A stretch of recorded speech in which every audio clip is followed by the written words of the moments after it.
পবিত্র লাইলাতুল কদর বা শবে কদর আজ সন্ধ্যার পর থেকে সারা বিশ্বের মতো বাংলাদেশের ধর্মীয় ভাবগম্ভীর্যে পালন করা হবে রাতটি।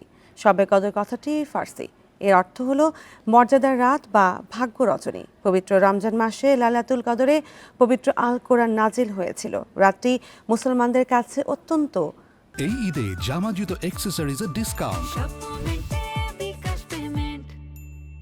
মহিমান্বিত। ধর্মপ্রাণ মুসলমানরা ইবাদত বান্দিগির মাধ্যমে রাত্রি পার করবেন। পরম করুণাময় মহান আল্লাহর অনুগ্রহ লাভের আশায় নফল নামাজ, কোরআন তিলাওয়াত ও জিকিরে মগ্ন থাকবেন। প্রতি বছরের মতো এবারও জাতীয় মসজিদ বায়তুল মোকাররম সহ দেশের সব মসজিদে ওয়াজ মাহফিল, ধর্মীয় বয়ান ও বিশেষ মোনাজাতের আয়োজন করা হয়েছে।